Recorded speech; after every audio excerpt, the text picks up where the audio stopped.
अब ब्रह्मा की उत्पत्ति देखो, ये 103 पृष्ठ पे, 102 पर हमने पढ़ा था, 103 पृष्ठ पे रुद्र संहिता, और यहाँ छठा अध्याय समाप्त हो गया ये विष्णु जी का नाम बता के।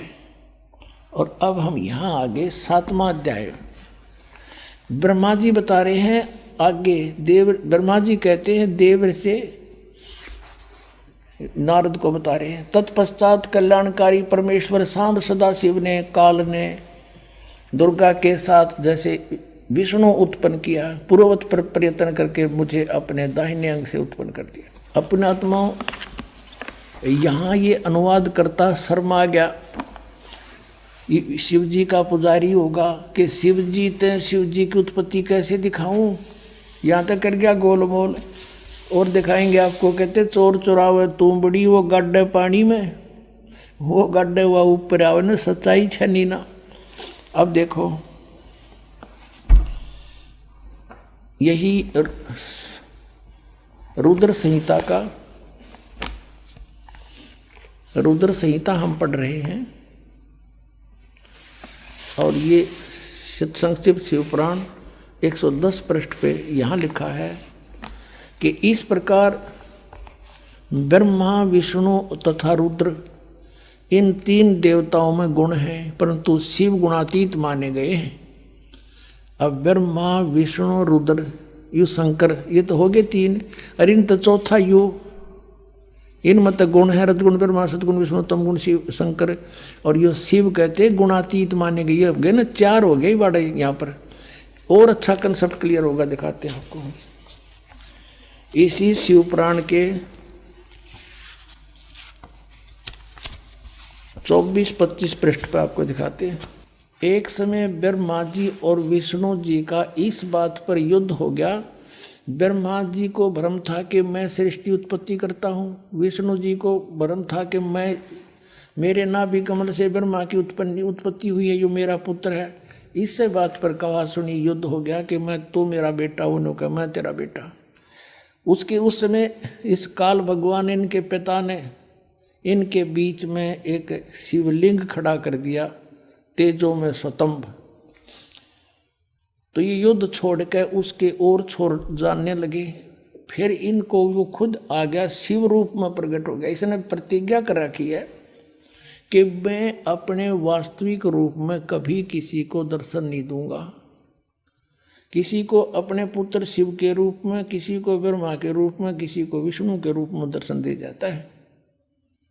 और वो साधक ये सोचते हैं कि ये हमारे साथ रहते हैं, ये देवता यही सर्वशक्तिमान है, साधना करते यही प्रकट होते हैं। और होता था उनकी साधना से वो काल, और वो प्रकट, वो अपना वास्तविकता बताता नहीं।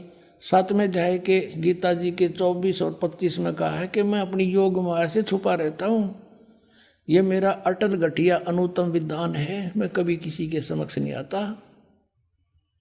इसने प्रतिज्ञा कर रखी है, परमात्मा ने बता रखी है आपको, कबीर सागर में लिखा सारा कुछ, और वही इनमें प्रमाण है। अब उस समय यू आ गया इनके बीच में और कहा, और के ज्ञान दिया उनको, देखिए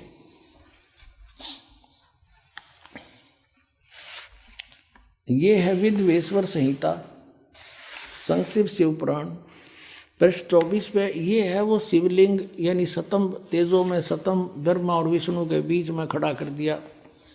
और फिर ये देखिएगा 25 पृष्ठ पे, ब्रह्मा और विष्णु ने पूछा, प्रभो, उस शिव रूप में खड़े भगवान काल से पूछा, सतकाल रूपी ब्रह्म से, कि ब्रह्मा और विष्णु ने पूछा, प्रभो, सृष्टि आदि 5 कर्तव्यों के लक्षण क्या हैं, यह हम दोनों को बताइए। भगवान शिव बोले, ये भी अनुवाद करता तो शिव कहेगा था वो काल इनका पिता।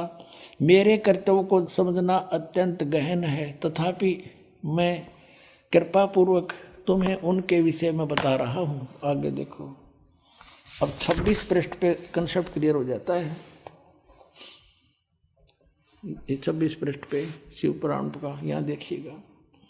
पुत्रो, यू काल कहता है ब्रह्मा और विष्णु को, पुत्रो, तुम दोनों ने तपस्या करके प्रसन्न हुए मुझ परमेश्वर से सृष्टि और सतिथि नामक 2 कृत प्राप्त किए,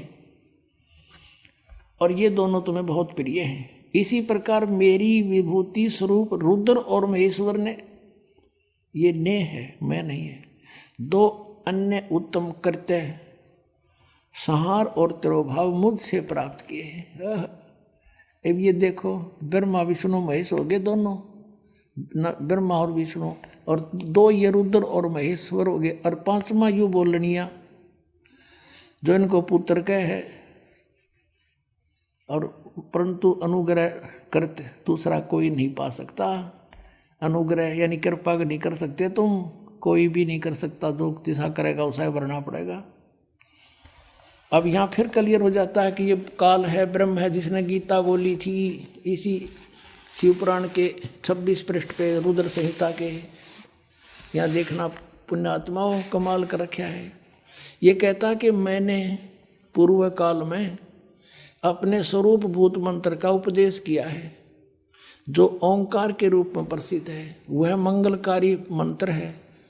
सबसे पहले मेरे मुख से ओंकार ओम प्रकट हुआ, जो मेरे स्वरूप का बोध कराने वाला है। ओंकार वाचक है, मैं वाच्य हूँ। ये मंत्र मेरा स्वरूप ही है। प्रतिदिन ओंकार का निरंतर स्मरण करने से मेरा ही सदा स्मरण होता है, काल का स्मरण होता है। मेरे उत्तरवर्ती मुख से अकार, पश्चिम मुख से उकार, दक्षिण मुख से मकार, पूर्ववर्ती मुख से बिंदु और मध्यवर्ती मुख से नाद का प्राकट्य हुआ है। इस प्रकार 5 अवयवों से, 5 इन अंगों से युक्त ओंकार का विस्तार हुआ है। इन सभी अवयवों से एकीभूत होकर प्रणव ओम नामक एक अक्षर हो गया। हाय हाय। गीता जी अध्याय नंबर 8 के श्लोक नंबर 13 में कहता, गीता ज्ञान दाता ये काल रूपी ब्रह्म के ओम इति एकाक्षरम ब्रह्म व्यवहारण मामनुसमरण यह प्रयाति तदन देहम सयाति परमाम गतिम। इससे सिद्ध है कि जो ब्रह्मा विष्णु महेश का पिता है वो गीता को बोल रहा है, और उसका ये ओम एक अक्षर है। अपने आत्माओं, परमात्मा ने 600 वर्ष पहले बताया था, धर्मदास ये जग बोरा ना, कोई न जाने पद निर्वाणा। यही कारण मैं कथा पसारा, सबसे कहिए एक राम नियारा। अब अपनी महिमा आप ही बता रहे हैं। अब मैं तुमसे कहूँ चिताई, तेरे देव की उत्पत्ति भाई। कुछ संक्षेप कहूँ गहुराई, सब संशय तुमरे मिट जाई।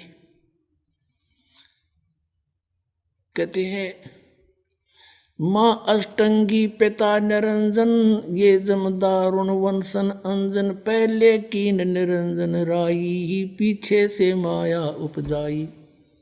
माया रूप देख अति शोभा, देव निरंजन तन मन लोभा। निरंजन कीने भोग विलासा, माया को रही तब आशा। 3 पुत्र अष्टंगी जाए, ब्रह्मा विष्णु शिव नाम धराए। अपने आत्माओं, ईब तो परमात्मा सामने आकर खड़ा हो गया कि आई एम गॉड। कबीर साहब कहते हैं आई एम गॉड। और बालक तो बालक अंधे से अंधा इन वचनों को सुनकर समझ सकता है कि हु इज गॉड।